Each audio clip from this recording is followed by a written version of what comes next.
آزادی کے بعد سے جو بھی حکومت قائم ہوئی ہے انہوں نے مسلمانوں کو صرف یوز کیا ہے اور مسلمانوں کے جو ادھیکار ہیں ان کا ہنن کیا ہے اور ان کو ختم کیا ہے. کسی بھی سیاسی پارٹی نے کچھ مسلمانوں کو نہیں دیا ہے آزادی کے بعد سے, چھینا ہے, دیا کچھ نہیں ہے. اور یہی کام موجودہ پارٹی بھی کر رہی ہے, یہی کام موجودہ حکومت بھی کر رہی ہے, بلکہ اس سے 2 قدم آگے بڑھ گئے ہیں. ہندوستان سے محبت کرنے والے, یہاں کی کانسٹیٹیوشن سے محبت کرنے والے سب مل جل کر آگے بڑھیں, کیونکہ خالی مسلمان آگے بڑھیں گے تو ہندو مسلم مسئلہ پیدا کر دیا جائے گا. لہذا ہم یہ چاہتے ہیں کہ تمام ہندوؤں کو بھی, سکھ عیسائی تمام حضرات کہ جو ہندوستان سے محبت کرنے والے ہیں, اپنے وطن سے الفت رکھنے والے ہیں, اس سب کو جوڑ کر آگے بڑھا جائے اور کانسٹیٹیوشن کی حفاظت کی جائے. اور یہاں جو ادھیکاروں کا ہنن کیا جا رہا ہے اس کے سلسلے میں مخالفت کی جائے. لہذا چاہتے ہیں کہ کیونکہ خالی مسلمان کے سامنے آئیں گے تو پر وہ حکومت جو ہے اپنا ہندو مسلم مسئلہ کھڑا کر دے گی.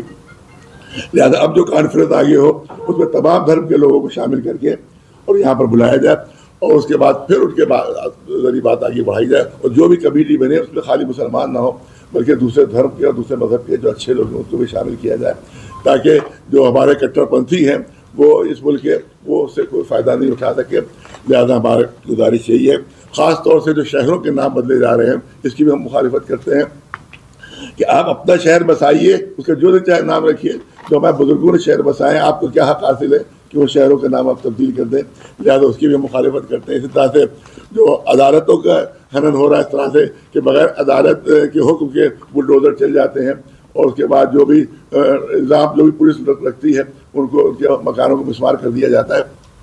یہ ہمارے کوڈ کی توہین نہیں ہے, ہماری عدالتوں کی توہین ہے کہ ان کے حکم کے بغیر حکومت خود بخود اپنا کام انجام دے دیتی ہے. یہ کام بھی ختم ہونا چاہیے, یہ کام بھی بند ہونا چاہیے. اس میں غریبوں کا جو نقصان ہو رہا ہے, زبردست نقصان ہو رہا ہے, جو اپنی پوری زندگی جوڑ کر ایک مکان بناتے ہیں اور ایک بار بلڈوزر آ کر سب کو تباہ برباد کر دیتا ہے وہ. تو یہ ظلم بھی ختم ہونا چاہیے, یہ ظلم بھی ختم ہونا چاہیے. یہ جو کمیٹی بنی ہے یہ ظلم کسی پر بھی ظلم ہو رہا ہو اور کسی فرقے اور کسی مذہب پر بھی ظلم ہو رہا ہو اس کے لیے ہم سیدھا سپر ہونے کے لیے تیار ہیں. خالی مسلمانوں کی بات نہیں ہوگی بلکہ ہر مظلوم کی یہاں پر بات ہوگی. آسام میں ہے ہمارے جو چیف منسٹر صاحب ہیں ان کا ہول ایجنڈا ہے, ایک ہی ایجنڈا ہے جو ان کو جتنے بڑا ہیراسمنٹ کرو, جتنے بڑا ان کو وہاں سے پوچھ بیک کرو, کوئی قانون کچھ نہیں ہے. لیکن خوش قسمتی ایک چیز ہے آسام میں, لہٰذا میں نان مسلم جو انٹیلیجنٹ کلاس ہے, سول سوسائٹیز ہے, یہ ہم لوگ ایک ساتھ کام کر رہے ہیں. یہ ہمیں ادروائز وہاں ہمارا حالت بہت برا ہوتا اگر یہ لوگ ہمارے ساتھ نہ دیتے. تو ہم لوگوں نے پہلے کیا, ایک آسام سول سوسائٹی ایک بنایا ہے اپنے مسلمانوں میں, پھر اس کو ہم لوگ دوسرے سول سوسائٹی سے ملے, ان لوگوں مل کے ہم لوگ ایک ساتھ میں کوآرڈینیشن میں ہم لوگ وہاں مسلمانوں کے سولو کر رہے ہیں. یہ سب سے پرابلم کیا ہے, سٹیزنشپ کا مسئلہ ہے, ایوکشن کا مسئلہ ہے. آپ دیکھیے لوگ جو ایوکشن جو کر رہے ہیں they are not Bangladeshis, they are not foreigners. Only یہ ہے یہ فارسٹ لینڈ میں یہ لوگ آکوپائی کیا ہے یا تو ریزرو لینڈ میں آکوپائی کیا ہے, بٹ دے آر ناٹ فورینرس. آپ اس کو وہاں سے ایوکشن کر دیا, راستے میں ہے لوگ, ان کا نام ووٹر لسٹ میں ادھر نام آئے گا نہ ادھر آئے گا. اب کوئی بیئرو بھی نہیں جاتا ہے, کوئی ہاؤس نمبر نہیں ہے, کچھ نہیں ہے, تو دے آر بین ڈپلائڈ. وہ کم از کم اس وقت تو 5 لاکھ ہوں گے منیمم ایز آن ٹوڈے. اور ابھی ہمارے چیف منسٹر صاحب اناؤنس کیا ہے اور 5-10 لاکھ ان کو ایوکشن کریں گے. تو اس لیے میں سمجھتا ہوں کہ آپ لوگوں کے مادھیم سے یہ ہم کیا چاہتے ہیں, کانسٹیٹیوشن کا بتانا چاہتے ہیں. ہم یہ نہیں کہتے مسلم ایشوز آئے ہوں گے, ایشوز سب کا ہے, کانسٹیٹیوشن کے ایشوز ہیں, قانون کے ایشوز ہیں, ہم لوگ کا جو سوشل سولیڈیرٹی ہے اس کا ایشوز ہے. اسی لیے جو ریزولوشن نمبر 2 جو ہے اسی کے اوپر ہم بول رہا ہوں کہ this house resolves to take concrete steps towards improving social unity, harmony and building solidarity among all sections of Indian society. تو یہ ہمارا بیسک چیز ہے, اور آسام میں ہم لوگ اسی علاقے سے اسی لائن سے ہم لوگ کام کر رہے ہیں آسام میں. اسی لیے میں سمجھتا ہوں کہ ادیب صاحب نے جو بلائے ہیں سب لوگ ہیں, مفتی صاحب صاحبہ بھی آئے ہوئے ہیں, ہمارے بات سنے ہیں, اور امید ہے کہ ہم لوگ جب بھی کوئی پرابلم ہو آپ لوگ اس کو بھی ایڈریس کریں, اور ہم آپ کے ساتھ ضرور دیتے رہوں گا انشاءاللہ, جب بھی چاہوں گا انشاءاللہ. کل ادیب بھائی نے جس طریقے سے ہندوستان کے تمام دانشوروں کو, علماء کرام کو اور ذمہ داران کو بلا کر یہ مشورہ ہوا کہ ہم اس دیش میں جو انیائے ہو رہا ہے, جو ظلم زیادتی ہو رہی ہے, اس میں صرف مسلمان ہی نہیں, سارے جو بھی کمزور طبقات ہے, چاہے دلت ہو, چاہے हमारे सिख भाई हो, क्रिश्चियन भाई हो, सबकी लड़ाई हमें लड़ना है। ऐसा नहीं है कि हम सिर्फ मुसलमान ही या माइनॉरिटी की बात नहीं है, हम देश के, जैसे कि अभी चल रहा है स्टूडेंट का है, मैंने 2 दिन पहले हम भी 4 घंटे पुलिस स्टेशन में बैठ के 2 एडवाइज़र रहने के बाद भी हमको भी गिरफ्तार किया गया।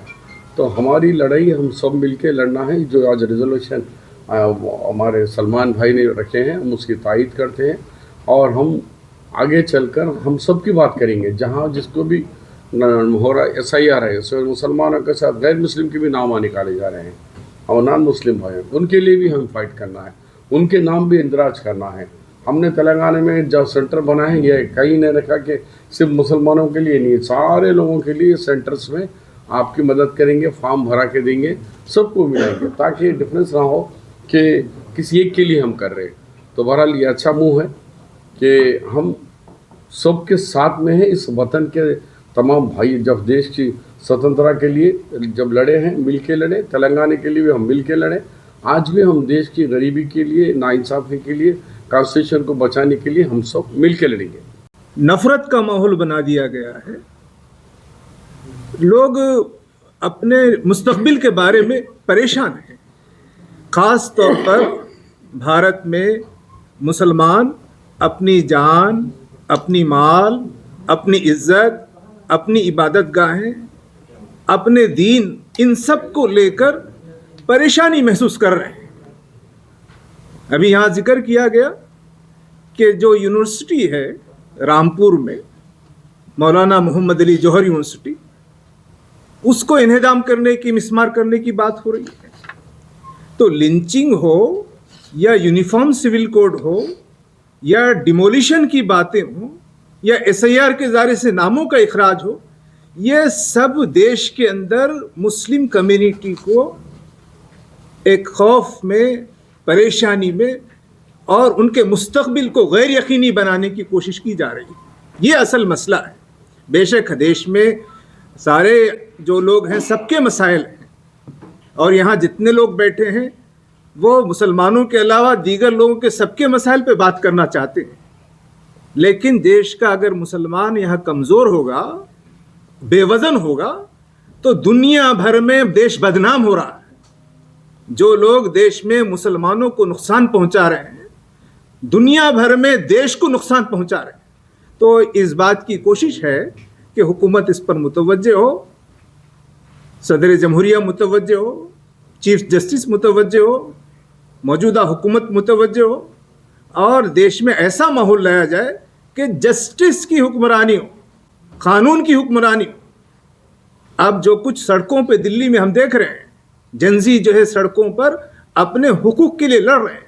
क्या मतलब है इसका? इसका मतलब ये है कि सिर्फ मुसलमान नहीं बल्कि देश की नई नस्ल को अपने मुस्तकबिल से मायूसी है। तो यहाँ जितने लोग बैठे हैं देश को एक बेहतरीन मुस्तकबिल, एक उम्मीद देने के लिए बैठे। इन तमाम करारदादों की, इस रेजोल्यूशंस की इस पहलू से हम तायद करते हैं। कल का जो डेलिब्रेशन हुआ है, कंसल्टेशन हुआ है, उसके लिए अदीब साहब का बहुत ममनूनियत का इजहार करता हूँ, उनका एहसानमंद हूँ।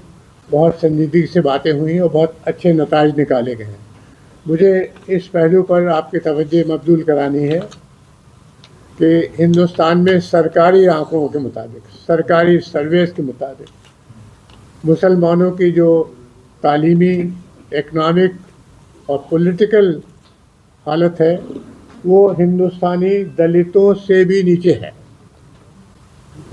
और इसकी असल वजह यह है कि आज़ादी के बाद से बराबर मुसलमानों को, ख़ास तौर से उनके जो OBC कंपोनेंट हैं, पसमानदा तबक़ात, जो मुसलमानों के 85% है आबादी में, उनको पॉलिटिकल सिस्टम से एक्सक्लूड किया गया। पार्लियामेंट के, असम्बली के टिकट डिस्ट्रीब्यूशन में, पॉलिटिकल पार्टीज़ की ऑर्गेनाइजेशन विंग्स में और सरकारी इदारों में उनको हटाया गया है। इसके लिए मैंने कल गुजारिश की थी, आपके सामने रख रहा हूँ कि जो तंजीम अब बनाई जा रही है या जो और तंजीमें पहले से बहुत बड़ी बड़ी मौजूद हैं, उन सब को ये कोशिश करना चाहिए कि सारी पॉलिटिकल पार्टी से ये मतालबा रखें और उसके लिए हम कोशिश करें कि मुसलमानों को, ख़ास तौर से उनके पसमानदा तबक़ात को, उनकी आबादी के तनासब में पॉलिटिकल ऑर्गेनाइजेशन में, गवर्नमेंट में और टिकट डिस्ट्रीब्यूशन में उनके तनासब के हिसाब से उनकी शमूलियत की जाए, उनको पार्टिसिपेशन दिया जाए, रिप्रेजेंटेशन दिया जाए। इसमें खाली मुसलमानों की लड़ाई अकेले नहीं लड़ी जा सकती। हमें हिंदुस्तान के ओबीसी तबकात जो पिछड़े तबकात कहलाते हैं, शेड्यूल्ड कास्ट, इन सब की बड़ी आबादियां हैं और उनके साथ भी मजालिम हो रहे हैं। ख़ास तौर से ये जो मनमादी सिस्टम 2014 से चल रहा है, इसमें ख़ास तौर से उनके ऊपर जुल्म हो रहे हैं, उनको साथ लेके इस काम को आगे बढ़ाना होगा।